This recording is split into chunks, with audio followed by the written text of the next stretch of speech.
ዘይት ወይም ቅብዓት ዘይትና መንፈስ ቅዱስ። በክፍል 1 ስለ መንፈስ ቅዱስ ማንነት የተመለከትን ሲሆን ዛሬ ደግሞ በክፍል 2 ቀጣዩን ቅብዓት ዘይት እና መንፈስ ቅዱስ በሚል ርዕስ የምንማማርበት ይሆናል። ይህ የአህዌንሲ መንፈሳዊ ትምህርትና የስብከት አገልግሎት በዩቱብ ቻናልና በቲክቶክ የሚተላለፈውን የክርስትና እምነት መሠረታዊ ትምህርት ለሁሉ እንዲደርስ ፎሎ፣ ላይክ፣ ሼር፣ ሪፖስት በማድረግ እንድትጀምሩ በጌታ ፍቅር አሳስባችኋለሁ። ይህ ከወንጌል ስርጭት አገልግሎት አንዱ ነውና አብረን እናገልግል። ዘይት ማለትም ቅብዓት ዘይትና መንፈስ ቅዱስ በምንመለከትበት ጊዜ በክፍል 1 እንደተመለከትነው በብሉይ ኪዳን ዘመን መንፈስ ቅዱስ የእግዚአብሔር መንፈስ በመባል ይታወቅ እንደነበረ፣ አካል ያለው መንፈስ ስለመሆኑ በብሉይ ኪዳን መጻሕፍት በብዙ ቦታዎች የተገለጸ ቢሆንም በስም አጠራር የእግዚአብሔር መንፈስ በመባል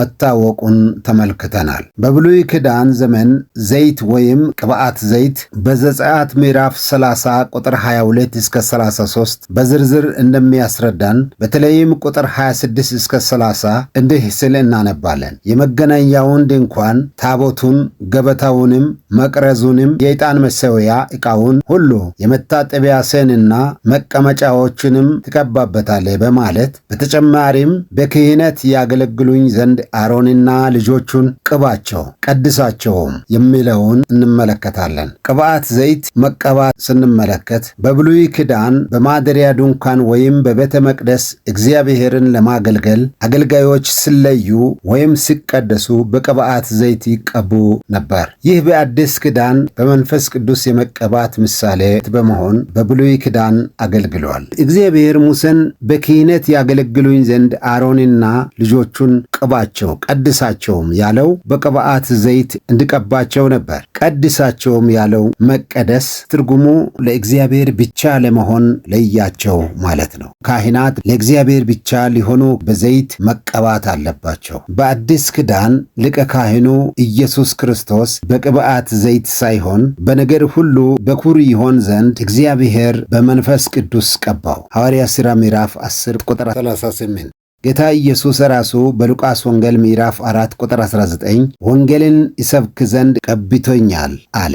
የአዲስ ኪዳን መካከለኛ የሆነው ሊቀ ካህን ኢየሱስ ክርስቶስን እግዚአብሔር በመንፈስ ቅዱስ እንደቀባው እንዲሁ በምድር የእርሱን አገልግሎት በምትኩ የሚያገለግሉ ክርስቲያኖችን ኢየሱስ በተቀባበት ቅብዓት እግዚአብሔር በመንፈስ ቅዱስ ቀብቷቸዋል። ይህንን በአንደኛ ዮሐንስ ምዕራፍ 2 ቁጥር 20 እንዲህ ሲል ይናገራል። እናንተም ከቅዱሱ ቅብዓት ተቀብላችኋል፣ ሁሉንም ታውቃላችሁ በማለት ይናገራል። ይህ ቅዱሱ ቅብዓት በብሉይ ኪዳን አሮንና ልጆቹ ለአገልግሎት እንዲቀቡ ሙሴ በልዩ ትእዛዝ ታዞ ከወይራ ዛፍና ከልዩ ልዩ እንጨቶች ተነጥሮና ተቀምሞ የተዘጋጀው ቅብዓት ዘይት ሳይሆን የብሉይ ኪዳን ቅብዓት ዘይት ምሳሌው የሆነው መንፈስ ቅዱስ ነበረ። የአዲስ ኪዳን ሊቀ ካህኑ ኢየሱስ ክርስቶስ እና በክርስቶስ ያመኑ ክርስቲያኖች የብሉይ ኪዳን ዘይት ምሳሌ በሆነው በመንፈስ ቅዱስ ተቀብተዋል። እግዚአብሔር ኢየሱስን ለአገልግሎት በመንፈስ ቅዱስ እንደቀባው ሁሉ በክርስቶስ ያመኑትን ሁሉ በመንፈስ ቅዱስ እየቀባቸው ለእግዚአብሔር ብቻ እንዲኖሩና እንዲያገለግሉት ስለያቸው ይታያል። በአንደኛ ጴጥሮስ ምዕራፍ 2 ቁጥር 9 እናንተ ከጨለማ ወደሚደነቀው ብርሃኑ የጠራችሁን የእርሱን በጎነት እንድትነግሩ የተመረጠ ትውልድ፣ የንጉሥ ካህናት፣ ቅዱስ ሕዝብ፣ ለርስቱ የተለየ ወገን ናቸው ይላልና። ሊቀ ካህኑ አሮን ልጆቹም ካህናት ለመሆን እንደተቀቡ ሁሉ ኢየሱስ ክርስቶስ ሊቀ ካህን፣ እኛ በእርሱ ያመንን ሁላችን ደግሞ ካህናት ሆነን በእግዚአብሔር መንግሥት ለማገልገል እግዚአብሔር በመንፈስ ቅዱስ እንደቀባን ይህ ክፍል ያስረዳናል። ስለሆነም ቅባቱ በእኛ የሚኖረው መንፈስ ቅዱስ ነው። መጽሐፍ ቅዱስ እንደሚነግረን ሕግና ነቢያት ማለትም የብሉይ ኪዳን ሥርዓት የሠራው የብሉይ ኪዳን የመጨረሻ ነቢይ እስከ መጥመቁ ዮሐንስ ድረስ ነበር። ኢየሱስ ክርስቶስ ስለ መንግሥቱ መቋቋም የምሥራች በሰበከና ሰዎችም በእርሱ በማመን በዚያ መንግሥት መግባት በጀመሩ ጊዜ የብሉይ ሥርዓት እንደተለወጠ እንመለከታለን። ማቴዎስ ምዕራፍ 11 ቁጥር 12 ይህንን ማየት እንችላለን። ኢየሱስ ክርስቶስ ዘመኑ ደርሶ በዮርዳኖስ ስጠመቅ በርግብ አምሳል መንፈስ ቅዱስ በላዩ በወረደ ጊዜ በመንፈስ ቅዱስ ተቀብቶ ያገለገለው በአሮጌው በብሉይ ኪዳን ሥርዓት አልነበረም። ሥርዓቱ ተለወጠ። ተምሳሌት የነበረው ሥርዓት በዋናው ተተካ። ታቦቱ፣ መቅረዙ፣ ገበታው፣ መሠዊያው መቀባቱ በክርስቶስ ስተካ ቅብዓት ዘይቱ ደግሞ በመንፈስ ቅዱስ ሆኖ ለመጀመሪያ ጊዜ ኢየሱስ ክርስቶስ በመንፈስ ተቀባ። የአዲስ ኪዳን ምስጢር ይህ ነው። በአዲስ ኪዳን በመንፈስ በሆነው አገልግሎት ቦታዎችን፣ ዕቃዎችን፣ ሰዎችን ለእግዚአብሔር ለመለየት ወይም ለመቀደስ በቅብዓት ዘይት መቀባት መጠቀም አይገባንም። በብሉይ ኪዳን ነገሥታት በዘይት በተቀቡ ጊዜ መቀባታቸውን ተከትሎ መንፈስ ቅዱስ ይወርድባቸው እንደነበረ አንደኛ ሳሙኤል ምዕራፍ 10 ቁጥር 1 እና ቁጥር 10 ደግሞም ምዕራፍ 16 ቁጥር 13 መመልከት እንችላለን። ነገር ግን በአዲስ ኪዳን በሰው ገላ ላይ ዘይት ሲፈስ መንፈስ ቅዱስ ያንን ተከትሎ ሲወርድ አናይም። ምክንያቱም ይህ የብሉይ ሥርዓት እስከ መጥምቁ ዮሐንስ እንደነበረ ቀደም ሲል ተመልክተናል። እግዚአብሔር ጌታ ኢየሱስ ክርስቶስን በመንፈሱ ከቀባ በኋላ ኢየሱስ ክርስቶስ እርሱን ተከትሎ ሊመጣ ያለውን መንፈስ ቅዱስ ተናገረ። ያ መንፈስ ቅዱስ በበዓለ ሃምሳ ዕለት በመጣ ጊዜ በዛ መንፈስ ተቀቡ። ነገር ግን በአዲስ ኪዳን በሰው ገላ ላይ ዘይት ፈሶ መንፈስ ቅዱስ ሲመጣ አይታይም። ይህ ሥርዓት የብሉይ ኪዳን ሥርዓት እስከ መጥምቁ ዮሐንስ የአገልግሎት ዘመን ድረስ ሰርቷል። በክርስቶስ ኢየሱስ በተመሠረተው በአዲሱ እስራኤል ወይም በቤተ ክርስቲያን መንፈስ ቅዱስ ሰዎችን ሊቀባቸው፣ ለአገልግሎት ሊያዘጋጃቸው፣ ሊያስተምራቸው፣ ሊመራቸውና ሊያጽናናቸው መንፈስ ቅዱስ በበዓለ ሃምሳ ቀን ወርዷል። በበዓለ ሃምሳ ቀን የወረደው መንፈስ ለልጅ ልጆቻችሁ የተባለው እስከ ዛሬ ድረስ በቤተ ክርስቲያን እየቀባ እየሰራ ይገኛል። የብሉይ ኪዳን ልምምድ በአዲስ ኪዳን በቤተ ክርስቲያን መለማመድ መንፈስ ከሆነው ጌታና ከማይታየው አካላዊ መንፈስ ላይ ሰዎች ዓይናቸውን አንስተው በቁስ ነገሮች ላይ እንዲያደርጉ ተገቢ አይሆንም። እንዲህ አይነቱ ልምምድ ከቤተ ክርስቲያን ሊወገድ ይገባል። የአዲስ ኪዳን አገልግሎት የመንፈስ አገልግሎት ነው። መንፈስንና ኃይልን በመግለጥ መንፈስ የሆነው የጌታን ክብር እንደ መስተዋት እያብለጨለጭን መንፈስ ከሚሆን ጌታ እንደሚደረግ ያን መልክ እንመስል ዘንድ ከክብር ወደ ክብር እንለወጣለን። አንደኛ ቆሮንቶስ ምዕራፍ 2 ቁጥር 5፣ ሁለተኛ ቆሮንቶስ ምዕራፍ 3 ቁጥር 6 እና 17 እስከ 18 ማየት እንችላለን። በሽተኞችን ለመፈወስ በሰው ገላ ላይ ዘይትን ማፍሰስ ከብሉይ ኪዳን የተወረሰ አገልግሎት በመሆኑ በክርስቶስ የነበረው የማይታየው የእግዚአብሔር ጣት እርሱ መንፈስ ቅዱስ አጋንንትን ለማውጣትና በሽተኞችን በቃል ብቻ ሊፈውሳቸው ወይም ሁልጊዜ በማይለመድ እንግዳ በሆነ አደራረጉ በሚያደርገው ተግባር ይፈውሳቸው እንደነበረ ይታያል። በዚህ ትምህርታችን ወደፊት የፈውስ ስጦታ በሚለው አርዕስት ስር በሰፊው የምንዳስሰው ይሆናል። መንፈስ ቅዱስ በበዓለ ሃምሳ ቀን እስኪወርድበት ጊዜ ድረስ በተምሳሌት በዘይት፣ በቅብዓት፣ በውሃ፣ በእሳት፣ በርግብ እንዲሁም በበዓለ ሃምሳ ዕለት ሲወርድ በነፋስ ተመስሎ እናያለን። ስለሆነም በሚታዩ ነገሮች መለማመድ አካሉ ከመጣ በኋላ በምሳሌያዊ ነገር መለማመድ ተገቢ አይሆንም።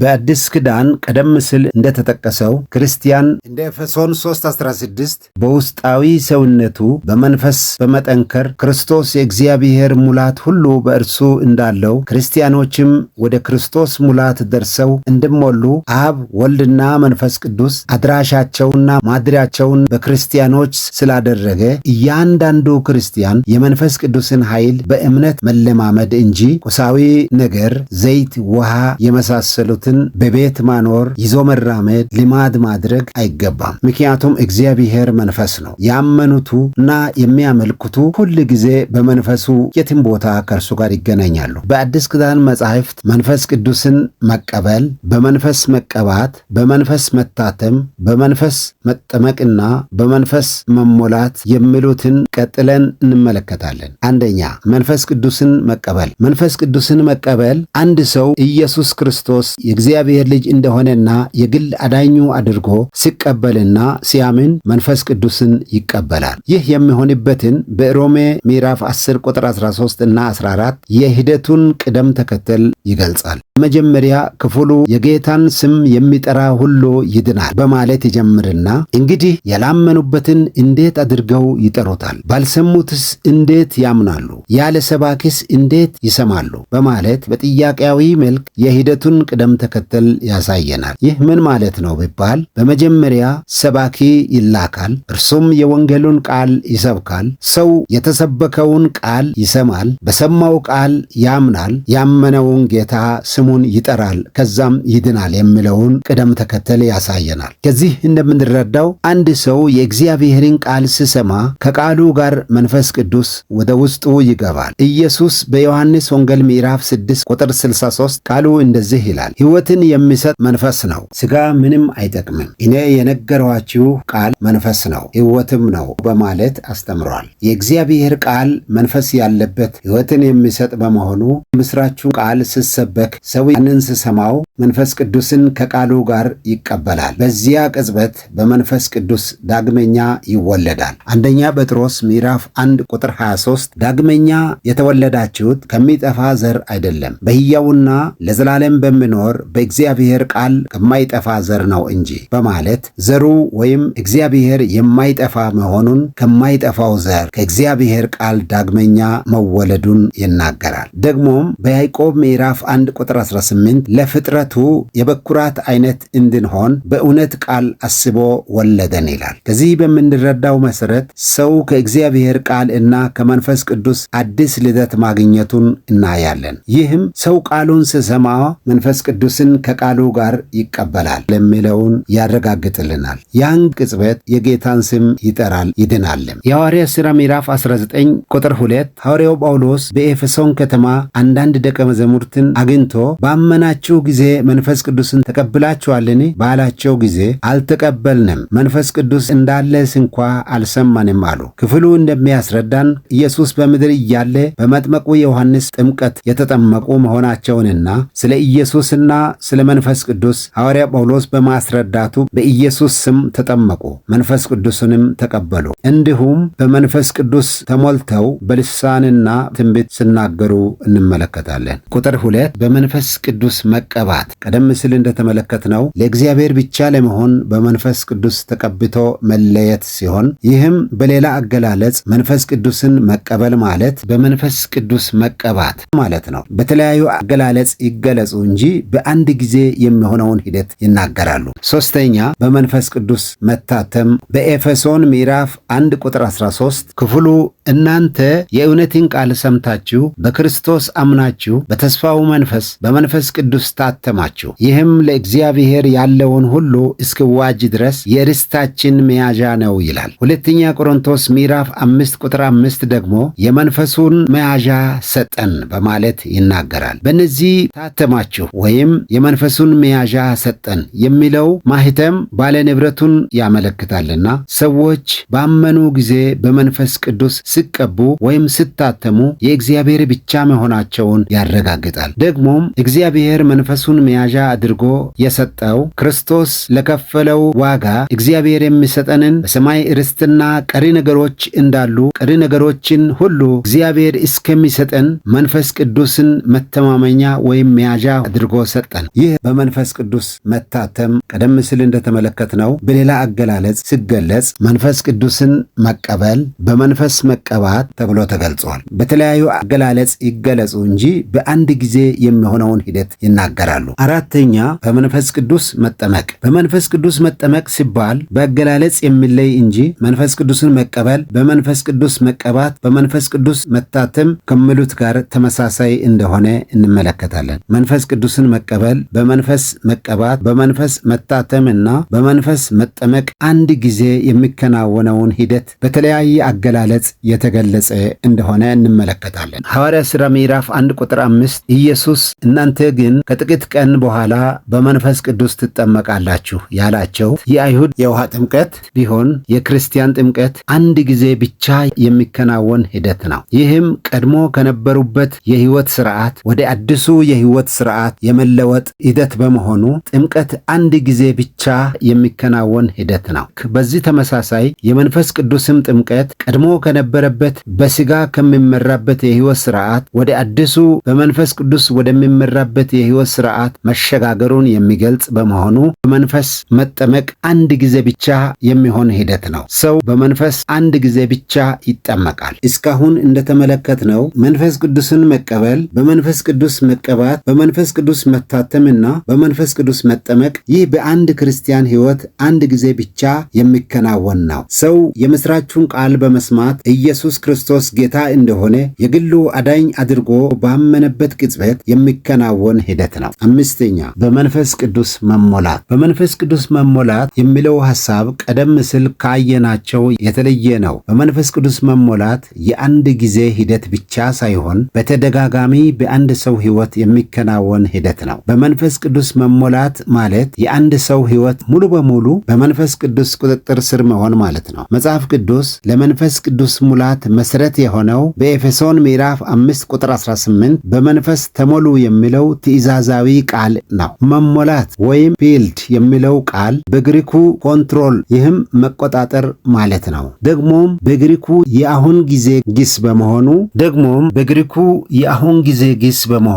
በተደጋጋሚ እና በየጊዜው የሚሆን ሂደት አመልካች ነው። በዚህ በኤፌሶን ምዕራፍ 5 ቁጥር 18 በመንፈስ ተሞሉ ከሚለው ትእዛዝ ጋር አያይዞ በወይን ጠጅ አትስከሩ የተባለው ተቃራኒው ቃል ስካር የሚታወቀው ራስን ወይም አካልን መቆጣጠር ባለመቻሉ ነው። በዚህ ጥቅስ በወይን ጠጅ መስከር ብክነት እንደሆነና እንዳያደርጉ ለማስጠንቀቅ የገባ ቃል ቢሆንም ሐዋርያው ጳውሎስ በወይን ጠጅ መሞላትና በመንፈስ ቅዱስ መሞላትን በንጽጽር ያቀረበው ሁለቱም ተመሳሳይ ባህሪ ስላላቸው፣ ይህም የአንድን ሰው ሕይወት በራስ ቁጥጥር ስር የማድረግ ባህሪ ስለሚታይባቸው ነው። እዚህ ላይ ልብ ልንል የሚገባን ሰዎች ደስታን ፈልገው ወይን ጠጅ ይጠጣሉ፣ ይሰክራሉ።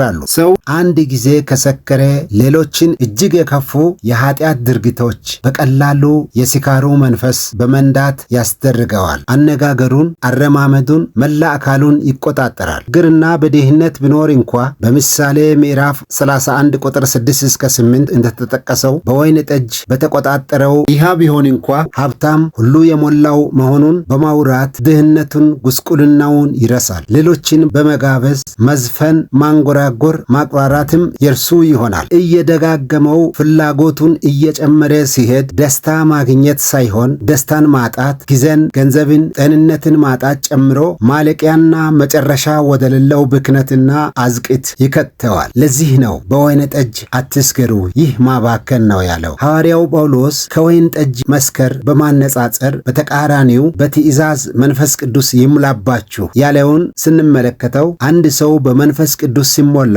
በመንፈስ ቅዱስ ቁጥጥር ስር ይሆናል። መንፈስ ቅዱስ ዕውቀቱን፣ ስሜቱንና ፈቃዱን ይነዳውና ከይሉንታ፣ ከፍርሃት እንዲሁም አልበቃም፣ አልችልም ከሚለው ስሜት በእግዚአብሔር መለኮት አሰራር ሁሉ እንደሚቻል በእግዚአብሔር ባለው እምነት ይሞላውና ያንን በአንደበቱ መናገር፣ በእግዚአብሔር መነካት፣ መመካት፣ ማዘም፣ መዘመር፣ ማቅራራት፣ በእግዚአብሔር ኃይል መናገር፣ መመስከር፣ ማወደስ አሁን ባለው ዕውቀት ደረጃ በእግዚአብሔር ኃይል ሙሉ እንደሆነ ከውስጣዊ ስሜት አልፎ በአንደበቱ መናገር፣ መመስከር ቀደም ሲል በክፍሉ እንዳየነው በመንፈሳዊ ቅኔ መናገርና መመሰካከር፣ እርስ በርስም መነጋገር ይጀምራል። እግዚአብሔር ቃል የሚያዘውን በሙሉ ፈቃዱ በድፍረት ማድረግ፣ መታዘዝ ይጀምራል። ቀደም ሲል በተቃራኒው ለንጽጽር እንደቀረበው በወይን ጠጅ እንደሰከረው ሰው የእግዚአብሔርን ፈቃድ በመላው ሰውነቱ ለመፈጸም በፈቃዱ ለቆ ይነዳል። መንፈስ ቅዱስም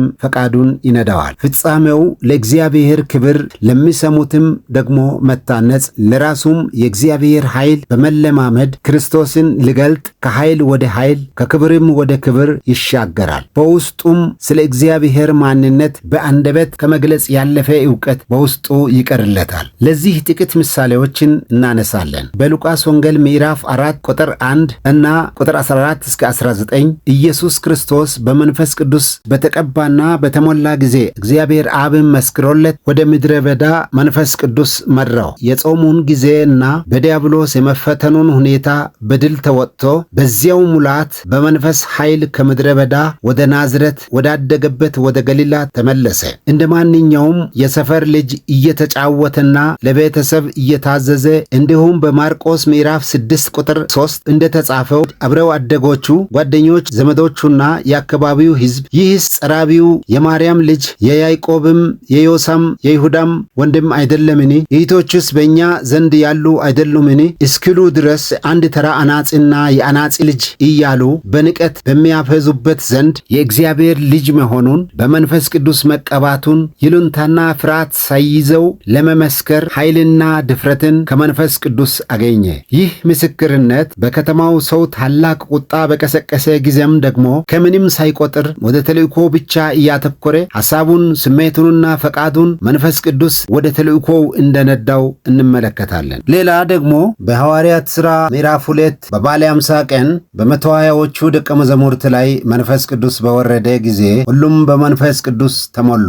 120ዎቹ መንፈስ ቅዱስን መቀበል፣ በመንፈስ ቅዱስ መቀባት፣ በመንፈስ ቅዱስ መታተም፣ በመንፈስ ቅዱስ መጠመቅና በመንፈስ ቅዱስ መሞላት ተብለው የሚገለጹትን በአንድ ጊዜ በሕይወታቸው ተከናወነ። ሐዋርያው ጳውሎስ ከወይን ጠጅ ስካር ጋር እንዳነጻጸረው እንደ ወይን ጠጅ ስካር የ120ዎችን ሰዎች ሕይወትና እንቅስቃሴ መንፈስ ቅዱስ ኮንትሮል አደረገ፣ ተቆጣጠረም። ከተለያዩ አገሮች በመጡት ሰዎች ቋንቋ በልሳን ተናገሩ፣ በሰዎች ልሳን ተናገሩ። ንግግሮቻቸው ቁም ነገርና በዕለቱ እግዚአብሔር ያደረገላቸውን ሥራ በሰዎች በአገራቸው ቋንቋ ማድነቅ ቢሆንም የአካላቸው እንቅስቃሴ በወይን ጠጅ የሰከሩ ሰዎችን አረማመድ፣ አመለካከትና በምልክቶች አገላለጽ ሲሆንባቸው የሚያዩአቸው አንዳንዶች ጉሽ የወይን ጠጅ ጠግበዋል አሏቸው።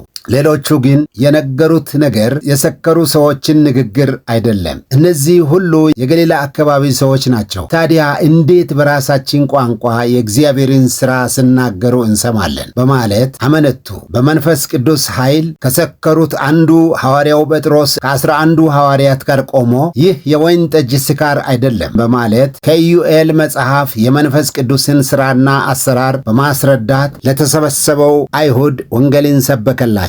በዚያ ቀን 3000 ሰዎች በጌታ በኢየሱስ ክርስቶስ አምነው ወደ ኅብረቱ ተቀላቀሉ። በሐዋርያት ሥራ ምዕራፍ 4 ከቁጥር 1 እስከ 20 በተለይም ቁጥር 8 እና 19 ጴጥሮስና ዮሐንስ ስለ ኢየሱስ ክርስቶስ ከሙታን መነሳት በአይሁድ ቤተ መቅደስ በሰበኩ ጊዜ ወደ ወህኒ ጥሏቸው፣ በማግስቱ ኢየሱስን የሰቀሉት የአይሁድ ባለሥልጣናት፣ መምህራን፣ ሊቀ ካህናትና የቤተ መቅደስ አዛዦች በሸንጎ ተሰብስበው በጠየቋቸው ጊዜ ጴጥሮስ በመንፈስ ቅዱስ ተሞልቶ ምንም ይሉኝታ፣ ፍርሃትና ድንጋጤ ሳይሰማው ተማረም በመሆኑ የትምህርት የእውቀት ማነስ ነገር ስሜቱ ሳይሰማው መዳን በሌላ በማንም የለም እንድንበት ዘንድ እግዚአብሔር እየሰጠ ከሰማይ በታች ሌላ ስም የለም በማለት ስለ ኢየሱስ ክርስቶስ ትንሣኤ በሰበከላቸው ጊዜ ሸንጎው ያልተማሩና መጻሕፍትን ያላወቁ ቀደም ባሉ ጊዜያት ከኢየሱስ ጋር የነበሩ መሆናቸውን አይተው አደነቋቸው ይላል። ይህ በመንፈስ ቅዱስ የመሞላት ውጤት ነው። በዚህ ምዕራፍ ቁጥር 32 የአይሁድ የመግደል የማሰርና የማጥፋት ዛቻ እጅግ ባየለበት ሐዋርያትና ክርስቲያኖች በጸሎት ሲተጉ መንፈስ ቅዱስ ሁሉንም በድጋሜ እንደገና ሞላባቸውና ወጥተው ማንንም ሳያፍሩና ሳይፈሩ በግልጥ ቃሉን መመስከራቸውን ይናገራል። ይህ የሰውን ሁለንተና በቁጥጥር ስር የሚያደርግ የመንፈስ ቅዱስ ሙላት ወይም በመንፈስ መስከር መሆኑን በግልጽ እናያለን። በሐዋርያት ሥራ ምዕራፍ 6 እና ምዕራፍ 7 ዲያቆኑ እስጢፋኖስ በመንፈስ ቅዱስ በመሞላት በየስፍራው እየመሰከረላቸው በመቃወም በሸንጎው ፊት ባቆሙ ጊዜ ደግሞ ሲመለከቱ ፊቱ የመልአክ ፊት እስኪመስል ድረስ ሲያንጸባርቅ አእምሮውና መላ ሰውነቱን መንፈስ ቅዱስ በመቆጣጠር ኢየሱስ ክርስቶስን እየሰበከ የመንፈስ ሙላት አእምሮውን መላ አካላቱን በመቆጣጠሩ መወገሩን ስቃዩን እስከማያስታውሰው ድረስ በአብ ቀኝ የተቀመጠው ኢየሱስ ሊቀበለው በአብ ቀኝ መቆሙን አይቶ እየተናገረ በዚያው ሰማዕት ስሜት እንዲሆን ያስቻለው በመንፈስ የመስከር የመሞላት ውጤት ነበረ። በመንፈስ መሞላት የሰውን ስሜት ዕውቀትና ፈቃድ በማነሳሳት የሚነዳ ኃይል እና በተደጋጋሚ የሚሆን ሂደት ነው እንጂ አንድ ጊዜ ብቻ የሚሆን አይደለም። መንፈስ ቅዱስ ሙላት አስፈላጊነቱ ደግሞ ከኢየሱስና ከሐዋርያት ሕይወት እንዳየነው ለወንጌል አገልግሎት፣ ለኅብረት አምልኮና በግል ሕይወቱ ጌታን ለማምለክ በቤተሰብ፣ በጎረቤት፣ በአካባቢ፣ በአደባባይም በየስፍራው ሁሉ ለምስክርነት እጅግ ይጠቅማል። አስቀድመን ባነበብነው መንፈስ ይሙላባችሁ፣ በመዝሙርና በዝማሬ በመንፈሳዊ ቅኔም እርስ በርስ ተነጋገሩ እንዳለው ለታይታ ለራስ ክብር ዝናና ስም ሳይሆን በመንፈስ ቅዱስ ተጽዕኖ ስር በመሆን እንደ እግዚአብሔር ፈቃድ ለማምለክ ቅዱሳንንም ለማገልገል በመንፈስ ቅዱስ በየጊዜው መሞላት ለክርስቲያን እጅግ አስፈላጊ ነው። መንፈስ ቅዱስ ይሙላባችሁ የተባለው ይህ ትእዛዝ ለክርስቲያን ሁሉ ለእኔ፣ ለአንቺና ለአንተ ለሁላችን ነውና ጌታ ይህንን ዕውቀትና ፍላጎት ይስጠን፣ እጅግም ይጨምርብን። አሜን።